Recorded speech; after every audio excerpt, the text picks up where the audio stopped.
Average photographs are the result of thinking about average things in average ways. Today, you can make a choice to continue to be like those tens of thousands of other photographers who every day pick up their camera and make this crucial mistake, which means that they go out taking photographs and wearing a blindfold.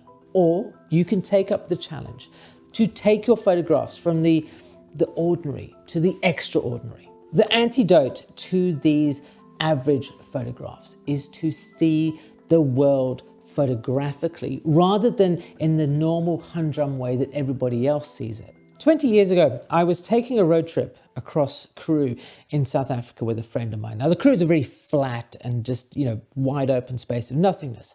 And we've been driving along the same straight road for hours and hours and hours when all of a sudden I jumped out of the car. I'd stopped it, obviously, right? Took my camera and took a picture of the road that we just traveled down behind us. Now, later on, when I showed this friend the photograph, she remarked, and she paid me that compliment that we love as creative people, that she said, I was standing right next to you. How did you see this photograph? Because I didn't. I just saw that boring long road that we'd been driving down. And that is the benefit that you get when you begin to start to see the world photographically, is that you are letting this ability that we all have, because, you've picked up a camera in the first place, to let it out, to have it to start to speak your own unique voice. Those tens of thousands of photographers who every day are creating all those average photographs, well, they are not tapping into that voice. They're not beginning to see the world photographically. Now, this is nobody's fault, because from the moment we open our eyes, we are taught to put the world that we see into neat little boxes. That shape represents a dog, and that shape represents a cat, and this shape represents a tree. And as we get older, these things become more and more entrenched to the point where our minds just filter out so much of what we see on a daily basis, because it goes, well, I've seen that before. I don't need to tell the person about this thing that I've seen. Unfortunately, this is the mistake that leads photographers down this creative blind canyon where you get stuck in a rut. You know that there are photographs out there somewhere. You can see the blue sky up above you, but you don't know how to get out of this warren of dead ends. So those average photographers who are taking pictures of the everyday thing, their minds are often elsewhere when they're taking photographs. Think about this scenario, right? So it's Friday afternoon. You are driving home after a long week at work, and the traffic is bumper to bumper. The AC's broken. It's hot. It's an awful day. Lundberg's been on your back about the TPS reports, and you just know he's going to call you in to come over for the weekend. And so this wonderful sun that is setting in front of you, bathing everything around you in awesome light, and picking out shapes and form and texture on the cars all around you, is to you just another, it's another inconvenience in your life. And the thing is, when you go off and you take photographs, often this happens. Your mind is elsewhere. So you're not seeing the possibilities of things, because your sort of inner sixth sense brain, photographic brain, is saying, look, don't worry about this, don't worry about that, So next time you're out photographing, try as much as you possibly can to be present in the moment, to put all the other stuff aside. I mean, photography should be a release from the pressures of day to day. And the more that you are kind of like almost like a Zen sort of thing going on with it, then the more you are open to seeing the possibilities, to starting to see the world photographically, because you are paying attention to the everyday things that often people just ignore. So often great photography is hidden in front of you. It's hidden in plain sight. And I recall a story, I think it was Joel Meyerowitz, was looking at some Eugene Auger photographs. And there was one in particular, he was spending some time looking at it. And he goes, I can't really see, I don't really sort of see what Auger saw in this photograph. This is always a good exercise to sort of to strengthen your photographic vision, is to look at the work of other photographers and think about why they took that photo. Anyway, so, Meyerowitz is looking at it and he goes, it wasn't until I turned the photograph around that all of a sudden, when I looked at it with fresh eyes, I looked at it in a new perspective, then I saw what had been staring me in the face the whole time. And it was the lovely symmetry of the lines and the trees and the buildings and stuff that he hadn't noticed before, because it was so hard to break free from the ideas and the boxes that our minds, or in that case, Joel's mind, had put the image into. Another really simple, easy trick that you can use to start to challenge the way you think about the world is, most of us look at the world from left to right. We do this. We read words left to right. We do all that sort of stuff. And our mind is very adept at filling in blanks and just making assumptions about the things we're going to see ahead, right? Because it makes us do everything a lot quicker. But if you start doing everything backwards, if you look at a landscape from right to left, then you start to notice odd things. You start to notice things you didn't notice before, because your mind is having to actually pay attention. And that's really the first step is to get your mind off of autopilot. So when you're out there, next time in the field, think about challenging the perception, challenging the way that you assume a photograph should look from whatever it is that you are photographing. With this new way of seeing the world, of interpreting the things around you, you need a new language to go with it. My son is 4 and he is beginning to learn how to write. And he's doing this by copying letters in his workbook. In photography, we do much the same. When you learn photography, you learn some basics, you follow tutorials and what have you. Now, both of these are mechanical processes. Just as much as it would be ridiculous to think that once my son has mastered copying A, B, C, D, E, F, G, what have you, that he will be able to go off and write, the next great novel. It's ridiculous to think that you could take some tutorials about how to take a picture in a certain way and that you can then rush off and go and create great photographs. And that's because in both cases, we're not learning the language. We're learning the bits and the bobs. But really, the basics are something you can do in a weekend. You can have a weekend of just kind of like going through things and challenging the way that you think and putting in some basic processes. And all of a sudden, your photographs will improve overnight, or over that weekend period. So I'm going to give you a taster of the sort of things that you can be thinking about when you look at photographs. And if you want to invest more time in learning this language, I'll put a link to our website below where you can find out some more information about, how you go about this. But, in this kind of case, so think about, there's the basic things, shape, form, texture, color, these sort of elements. If you see something that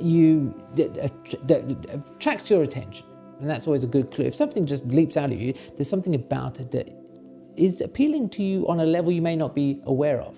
So look at that object. Think about, how can I photograph it in a way that, plays with its form a little bit, lower angles, higher angles, shooting through something, all these kind of things that change the form and, of the object itself into something that is more interesting than just a simple basic representation of what it is that you're photographing. Texture is another thing you can enjoy playing with. Think about a tree. A tree is a great example because it has so many things about it. If you close your eyes and you think about a tree, then no doubt you will come up with pretty much the same shape as I have. And when you think about a tree, you could photograph it from low down. You could photograph it from the top if you had a big enough cliff or something like that. But the texture of the bark, the tree trunk itself, the leaves, these are all things that you can also explore. You can use those to enhance the photograph, to make it feel more visceral, more real. And texture itself can be the whole point of the image. So you see, all of a sudden, you're taking one basic thing and starting to put layers and layers and layers on it of opportunity for you to have better photographs. Color and light. There's 2 more. It just keep on coming. A lot gets said about color, and you get into color theory and all that sort of stuff. And really, I think as a basic thing with color, all you need to do with color is go, do I like the color? Do I like the way that it feels? Does it give me a mood? We're all kind of fairly aware that, bluey kind of toned images make us feel a bit more sort of melancholy, and red is maybe a bit more exciting. Just take those basic concepts and go with your gut with color. Does it feel how you want the photograph to feel? And the light is the great leveler, because there's lots of different types of light, and sometimes people think, oh, the light is rubbish, but really the light is right all the time. Just depends on what sort of image it's right for. If you want to shoot moody, sort of quiet sort of image, then obviously harsh directional midday sun is not really going to do it like that. But do understand and get to grips with light, that and it is an ongoing process. None of these things you are going to master, because once you've mastered something, which in a creative field is ridiculous as a concept, then your journey stops. And I've been taking photographs for 40-ish years, and I'm still learning every day, as are you. So so don't take these all things as things to be mastered. They're things to explore. So how do you know? How do you know if all of these little attempts or these starting blocks are actually working for you? Well, it's quite simple actually. If you have been a smoker, then you will know that as you quit and those cravings start, as the cravings become stronger, that means you are closer to actually giving up smoking entirely. Right? Because your body's pushing back. And this is the same in photography, that you have, your mind is going, I don't know about this, and you get frustrated and you think the images are rubbish, and that's natural, because your mind is fighting against change. And the more that it pushes back against you, the better you should feel about this, because it means you are closer to making that breakthrough of starting to see the world with your own unique photographic eye.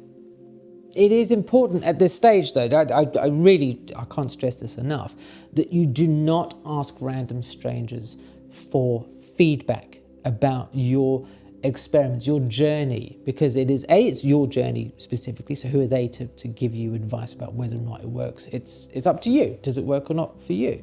Right? If you must seek advice, then seek it from people whose opinions you value, and who also are not going to blow smoke up your backside just for the sake of blowing smoke up your backside. The more that you do this, the more that you push yourself, the more that you think about shape and texture and form and all these other options that you have available to you, the more that you notice the everyday, the more that you are starting to elevate your photographs from this average pool of averageness in the world of average photographs that all look the same. All I want for you is to take this voice inside you, and I keep saying voice, and it is a voice, right? And we all have this passion, this desire, and this ability to share our unique visions with the world. It's just to get you to unleash that, to share it with everybody, and and maybe some people like it, maybe they won't, but ultimately, who cares, right? It's your photograph, so long as you are happy and proud of the work. Anything else is a bonus. Ask yourself a question. If you could only take one more photograph, and that would be the legacy of your entire output, what would it be? The internet abounds with, I think, quite awful advice about if you just take as many photographs as you possibly can, then you will become a good photographer, right? And that's, I'm sorry, that's a nonsense. You need to be, every time you're out taking photographs, trying to take the very best photographs that you possibly can. Because when you just try to create good photographs, right, then statistically speaking, most of your photographs are going to be, rubbish, right? But if you go out trying to every time create outstanding photographs, then statistically you can end up with some fairly good photographs. I mean, Ansel Adams, because he's back on the channel, old Ansel, right? He would say if he went out, and he got one good photograph in a month, then he said, well, that was quite good. That was a good return, right? But he didn't just take one photograph. He took a number of images, but each one he tried to make the very best. And maybe one was good, enough for his standards to be considered great, right? But I'm sure there was a whole bunch of others in there that were pretty damn good as well, right? Now, this is a whole thing, is that, you can't just keep pushing on, right? You need to, sure, be wary of not wary, you need to be open to the idea of making mistakes, of trying things out that don't quite work. But you do need to make the effort that every time that you press the shutter, the photograph you are trying to create is as good as you possibly can do it. Machine gunning your way through a whole session or whatever, taking thousands of photographs and then trying to pick out one or two that are okay,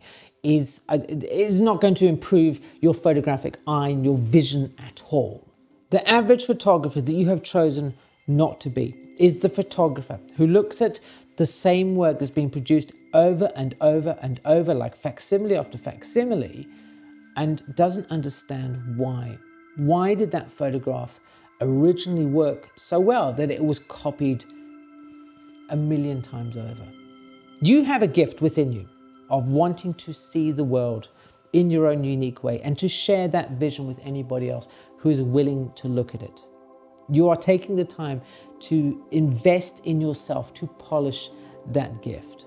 Think of this video as that roadmap that is going to help you get out of that canyon into those wide open plains, where the tools that you are going to learn in this video here are going to help you express yourself through your photography even more. Thank you ever so much for watching, and I'll see you again soon.